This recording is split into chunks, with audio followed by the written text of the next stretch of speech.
Hello and welcome to another edition of Foreign Dispatches. I'm Teniola Shobowale. On the program this week, evacuations from Kabul airport in Afghanistan pick up pace as U.S. withdrawal deadline looms. President Joe Biden says the U.S. is on track to complete its evacuation mission in Afghanistan by August the 31st and doesn't plan to have troops in the country past that date. This week, world leaders had hoped Washington would extend the timeline to allow more time to evacuate citizens. However, this week, the Taliban warned that the U.S. and allies must stick to the exit deadline. As the set U.S. deadline for evacuations out of Kabul nears, foreign forces are working at full capacity to get as many people out of Afghanistan as possible before August 31st. In recent days, the U.S. evacuation effort has surged. Officials say on Tuesday that since August 14, the U.S. has evacuated and facilitated the evacuation of over 70,000 people. Western troops have been working frantically to get foreigners and Afghans onto planes and out of the country, and President Biden has faced growing pressure from allies to negotiate more time for the airlift. Despite this, the U.S. president said on Tuesday that the August 31st deadline stands, but he left the door open for extending the withdrawal deadline. On evacuation, we agreed that we will continue to our close cooperation to get people out as efficiently and safely as possible. We are currently on a pace to finish by August the 31st. The sooner we can finish, the better. Each day of operations brings added risk to our troops. But the completion by August 31st depends upon the Taliban continuing to cooperate and allow access to the airport for those who we're transporting out, and no disruptions to our operations. In addition, I've asked the Pentagon and the State Department for contingency plans to adjust the timetable, should that become necessary. His statement came after Afghanistan's new Taliban rulers said they wanted all foreign evacuations from the country completed by August 31st deadline, and they would not agree to an extension.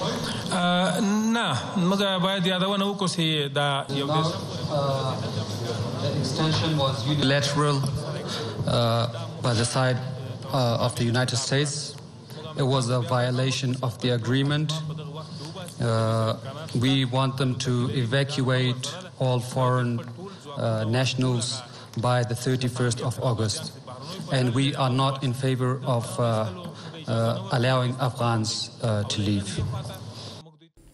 After a G7 emergency meeting on Afghanistan, British Prime Minister Boris Johnson said the G7 had agreed a plan to deal with the Taliban, with their number one condition being that militants must allow safe passage to Afghans wanting to leave the country even after the deadline. This is an extraordinary airlift. We've evacuated 9,000. The UK alone has taken 9,000 people out of Kabul. I think 57 flights.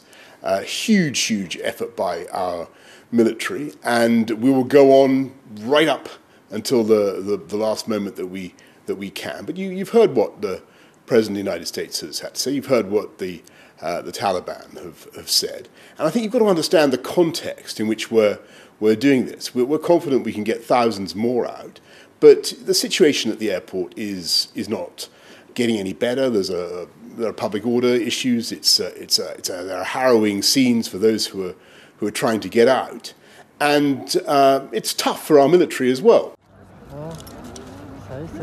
The European Union also called on the Taliban to allow free passage for those trying to get to Kabul airport, and on the US to secure the airport as long as necessary to allow the departure of those entitled to evacuation.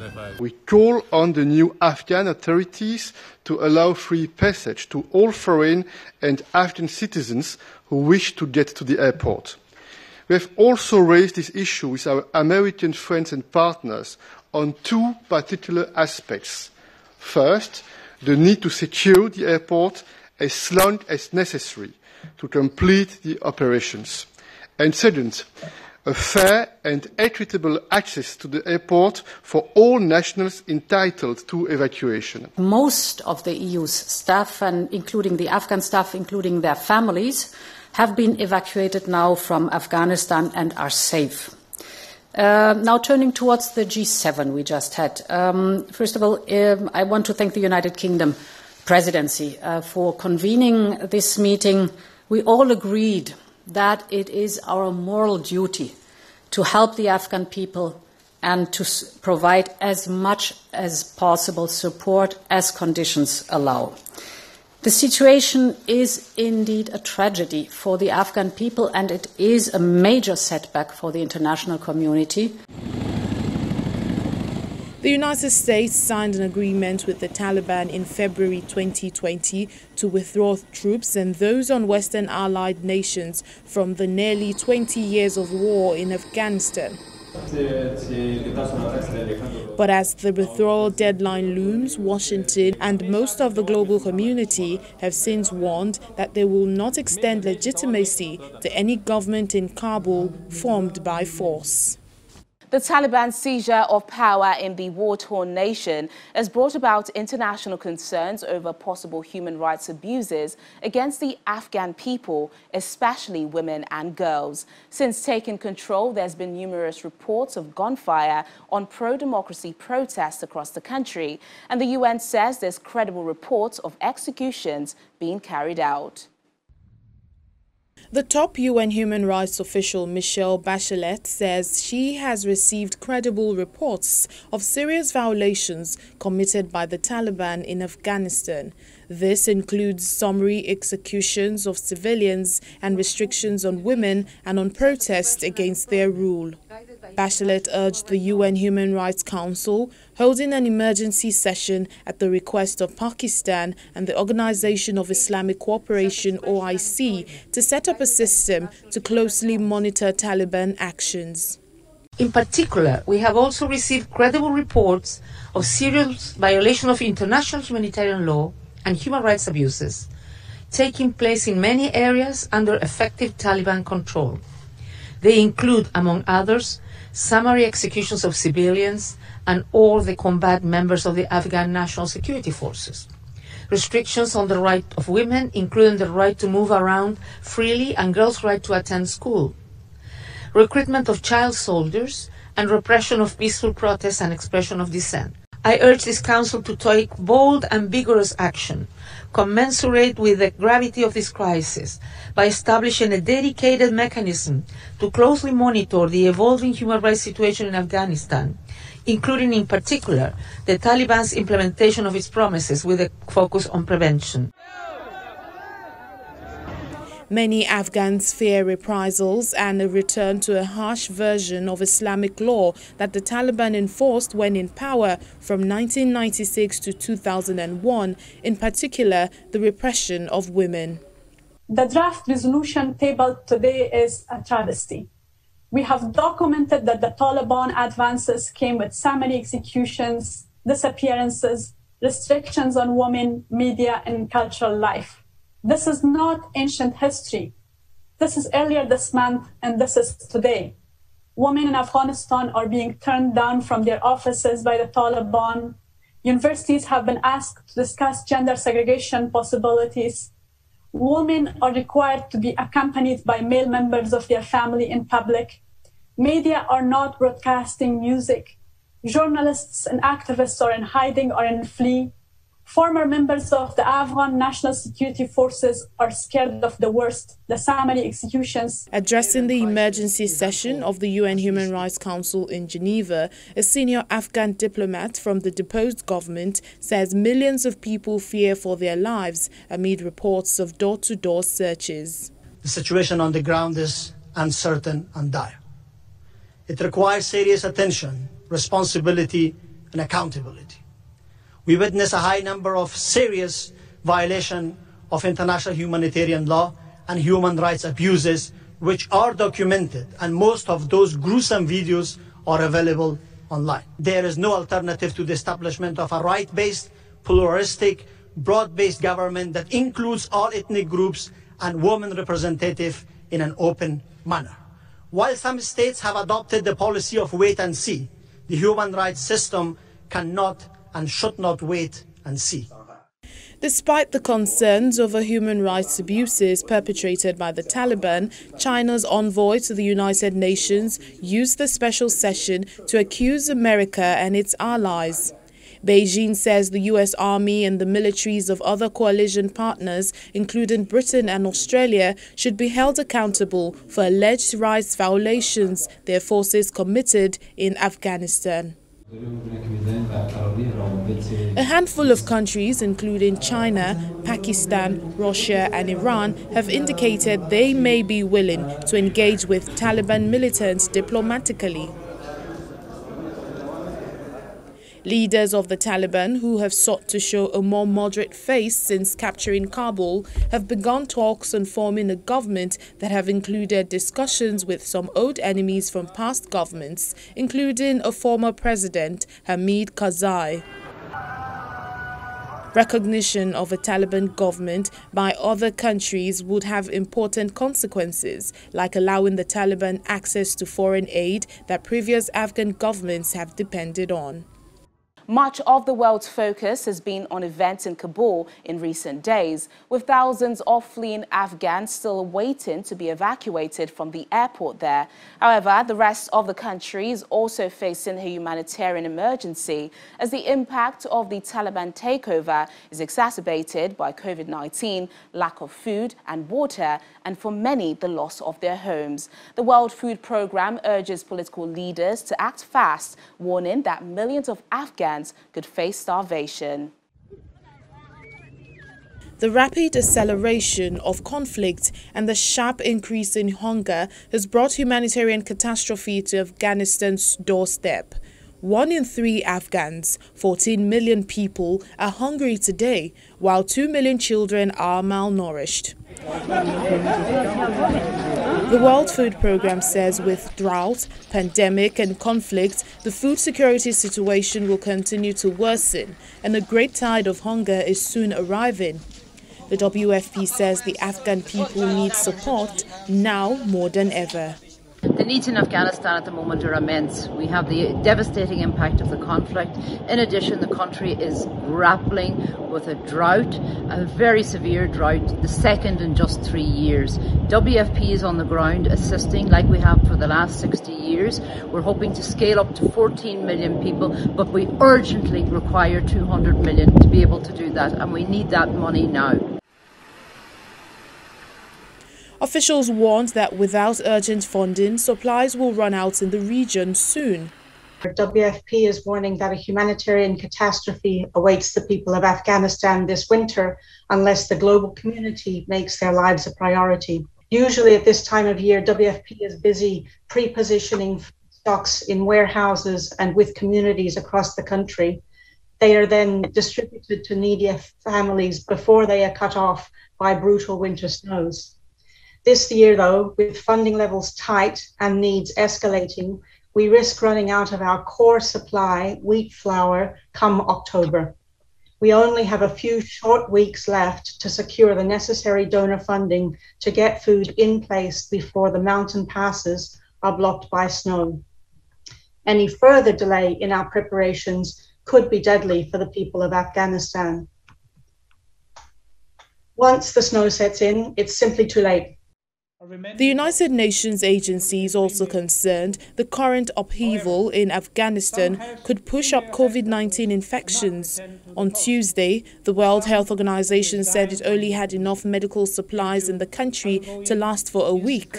Deliveries of more than 500 tons of supplies, including surgical equipment and severe malnutrition kits, have been held up by restrictions at Kabul airport. I don't want to overstate the situation. Clearly, we've had a major scaling back. We're stabilizing right now, but where we can, we've distributed the medical supplies, we've supported the mobile clinics, and we're bringing in more emergency supplies. We're on a day-by-day basis now, assuming that the security situation will allow, we will continue to rescale up, and we will continue to have a presence every province, and we remain cautiously optimistic that we will be able to get our operation back at increasing scale over the coming weeks. At the beginning of 2021, a third of the country's population was facing crisis and emergency levels of food insecurity, and half of all children under 5 were malnourished. Even before the Taliban seized power, the country was in great humanitarian need following the second drought in 3 years. But the insurgents' rapid advance through the provincial cities has sent the value of the local Afghani currency plunging against the dollar and pushing prices of basic foodstuffs even higher. You're still watching Foreign Dispatches on Channels Television. It's over 2 months now since Nigeria re-added South Africa on its COVID-19 red list owing to the emergence of the Delta variant that fueled the third wave in the country. Some travelers were caught unawares and some have accepted to go by the guidelines of an isolation period in a government-approved hotel once they land in Nigeria. But many of those who have made the journey from South Africa to Nigeria say they've had bad experiences from a lack of adequate information to dirty isolation settings. Our South Africa Bureau Chief, Betty Dibia, spoke to some of them. However, South Africa has been added to this. It's been 2 months since Nigeria added South Africa to the COVID red list. From business to leisure travelers, it's been a nightmare, they say. The red list announcement came with the cancellation of the only direct flight service between both countries, Air Peace, till further notice. For those who could afford alternatives, they say they were slammed with a shocking 505,000 naira entry permit fee, which covers stay for 14 days in a government-approved hotel, as well as 2 PCR tests. Obviously, you are forced to do that because you will not get a travel certificate if you don't pay that amount of money. And the trip was fine. I mean, I went to South Africa with a different airline that was banned or that has suspended its license, so I had to buy another ticket coming back. As we were about to board at OR Tambo Airport, there was this elderly man. If I guess, I would think he would be in his late 70s. And he was denied boarding because the children could not come up with the 505,000 that they demanded. From landing in the airport, it was a shambles. They kept us waiting for about 2 hours. We had followed procedure. Nobody knew what to do. We got to the hotel probably about midnight, checked into the room. That's another whole kettle of fish entirely, because the hotel, my goodness, it's a filthy place. The services are terrible. My passport was taken away from me and made to wait indefinitely, with many numbers of travelers as well. And I told them, look, I'm unaware until I wanted to board. I'm not here for the entire 7-day period you want me to quarantine. And I kept on telling them, if that is the situation and I have to go to quarantine, I would rather just go back with the airplane that brought me. And all of those were on deaf ears. Dr. Ayokunle Akombi, a specialist family physician based in South Africa, arrived in Nigeria with his wife, Dr. Remi Akombi. His own experience made headlines on several platforms. They aborted their visit by returning to South Africa the very next day after arrival. My hope that I think will come out of this might be the fact that government will revisit this regulation. There will always be a human face to any regulations that is being passed, and they should be able to come up with a regulation that is at least have the interest of the population at heart. Also, in the interest of those who have paid for quarantine time, they say they expect a more organized release and refund process. At the hotel reception when we're leaving, we actually filled a form with our bank details, and all of a sudden for the hotel to turn around to say they don't know anything about the refund. So why were they in charge of that? When we did get to do our COVID test, we were bunched up with people in a corridor where we were very closely packed. Nobody observed social distancing whatsoever. They didn't even have masks.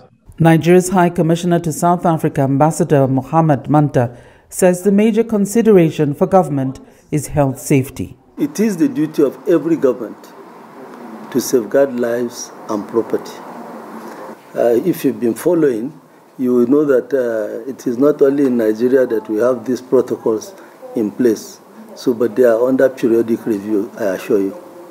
From those who cannot afford to travel to Nigeria at this time for financial constraints, to those who have put plans on hold for fear of contracting what they haven't left their bases with, based on the reported experiences of those who have made the journey, the collective hope is that the situation will change for the better soon, or the current situation will be handled much better.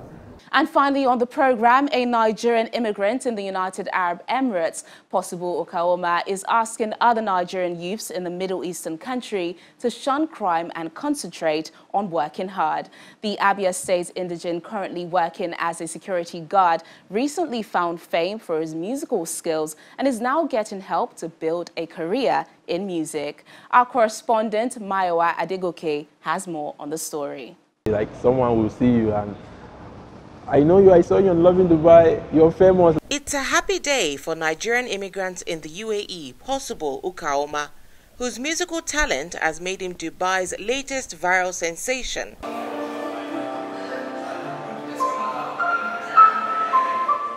He's amazing. He's amazing. And you were telling me you just found out about him. Yeah, and I was honestly mesmerized. Like, I've been here for 2 years in the same tower, and never did I think like we had this talent here. Just walking past, getting coffee, just full on everything stopped, you know, it's breathtaking. A fitness expert who gyms in the same building where Possible works as a security officer recorded and sent this video to local media. One post on Instagram and Possible's life story began to change. Is it after 5 minutes? Different messages and calls were coming from different people that had never sent me a message. When I started going for like rounding to check the places in the building, you know, these guys going to the gym, they said, man, I saw you, I saw your picture, your video, you're incredible, man. I was like, are you serious? Even that same day, some guys came and they said, man, I want to take pictures with you. I feel so special. However, his reason for immigrating to Dubai is nothing special.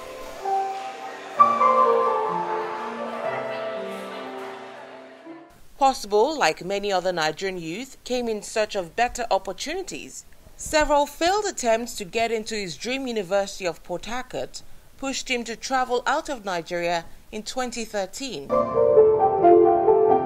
He now works as a security officer in a commercial building in the heart of Dubai City. Security is a professional job in Dubai, which everybody wants to pass through and go for the course. This role may soon change completely as new opportunities in Dubai's music space open up for the Abia State indigene, who started playing musical instruments in his father's church. For him, there are two things that he could look at. One is doing sessions for music composers. So for example, if we are working on a commercial and we need somebody to play the piano, okay, so rather than get it programmed through the system, through software, we could have him come to the studio and actually do a live session, which is what we do with a lot of musicians. I mean, we have guitarists, we have saxophonists, people play the clarinet, the violin, who come into the studio and we do a live session whenever we need, say, that little magic, to create a track that really feels right and feels nice. So that's one aspect of it. The other is for him to kind of decide about his own music and his own voice musically. So he could do his own music.